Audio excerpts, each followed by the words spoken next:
Bismillahirrahmanirrahim. Assalamualaikum warahmatullahi wabarakatuh. Baik anak-anakku sekalian, untuk pertemuan hari ini kita masih di teks editorial yaitu pada KD 35. Jadi yang kita akan bahas yaitu terkait indikator 352, membedakan fakta dan opini dalam teks editorial. Materi pokoknya ini. Fakta yang disajikan dalam teks editorial itu berupa peristiwa dan data-data terkait peristiwa yang dibahas. Jadi di sini ada contoh fakta dalam teks editorial yang berjudul Kado Tahun Baru 2014. Yang pertama contohnya, Pertamina menaikkan harga LPG tabung 12 kg lebih dari 50%. Jadi fakta itu mutlak atau absolut ya, mutlak atau absolut. Artinya siapapun yang menyatakan pernyataan ini pasti seperti ini pernyataannya, ya. Bahwa informasinya pasti seperti ini. Ciri-ciri fakta itu ada data-data kuantitatif begini. Ya, biasa juga ada fakta yang tidak ada data kuantitatif. Yang jelas dia mutlak. Pertamina menaikkan harga LPG tabung lebih dari 50%, berarti ini pasti terjadi ini, dan siapapun yang menyatakan itu pasti seperti ini pernyataannya karena ini mutlak, ya. Nah, contoh lain. Akibatnya sampai di tingkat konsumen harganya menjadi 125.000 hingga 130.000. Ini mutlak, ini pasti ini. Orang menyatakan kalimat ini setelah melakukan cek bahwa seperti ini, makanya dikatakan sebagai fakta. Bahkan di lokasi yang relatif jauh dari pangkalan mencapai ini fakta, ada data kuantitatif. Nah, inilah contoh fakta. Nah, selain menjadikan fakta, teks editorial juga dilengkapi dengan opini. Nah, atau tanggapan redaksi untuk mendukung pandangan. Nah, opini dalam editorial itu dapat berupa penilaian, kritik, prediksi, dugaan berdasarkan fakta empiris, harapan, dan saran pernyataan masalah. Jadi dia opini itu cenderung asumsi atau dugaan. Meskipun asumsinya benar, itu tetap opini karena dia berisi dugaan. Nah, contohnya ini. Contoh opini. Kenaikan harga itu merupakan kado tahun baru yang tidak simpatik, tidak bijak, dan tidak logis. Yang mana opininya di sini ini pendapatnya. Ini kan pendapat orang bahwa kenaikan itu adalah kado yang tidak simpatik, tidak bijak, dan tidak logis. Nah, itu pendapat orang bahwa ini tidak bijak ini.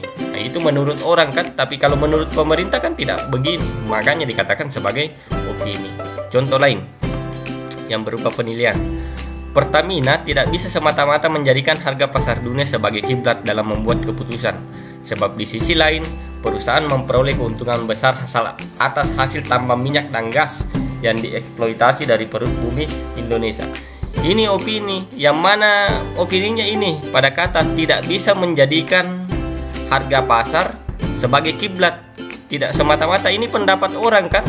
Tapi kalau mungkin pendapat staf ahli pemerintah tidak begini, dia harus katakan harus kiblat ini. Nah, jadi ini asumsi, ini pendapat, makanya dikatakan opini, ya.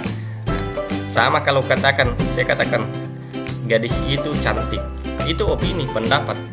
Bagaimana kalau memang cantik, Pak? Ya tetap pendapat karena itu asumsi berdasarkan pendapat orang, ya. Jadi ada opini yang diangkat berdasarkan fakta empiris, tapi dia tetap opini, pendapat, ya begitu. Nah, contoh yang lain. Redaksi menduga bahwa pengakuan pemerintah yang tidak mengetahui rencana LPG itu tidak benar.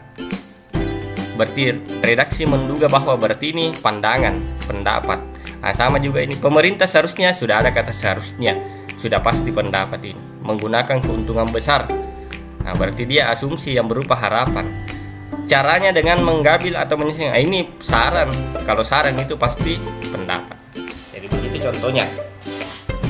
Nah, sekarang evaluasinya silahkan Anda kerjakan kuis pada Google Classroom, ya. Saya perlihatkan di Google Classroom itu, ya. Jangan lupa isi daftar hadir seperti biasa. Kemudian materi PowerPoint tadi ada di sini, bisa di-download. Kemudian kuisnya seperti ini, ya. Anda buka, tulis nama, NIS, kelas Anda, kemudian sisa dilihat.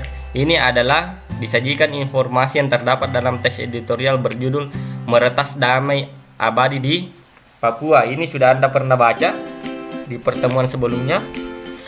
Kategorikan ke dalam fakta dan opini, sisa dicentang. kira-kira kalimat ini fakta atau opini.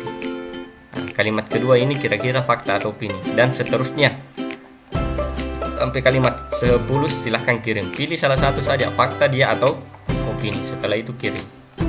Oke anak-anakku sekalian, untuk pertemuan hari ini saya rasa cukup. Saya akhiri. Wabillahi taufiq wal hidayah. Assalamualaikum warahmatullahi wabarakatuh.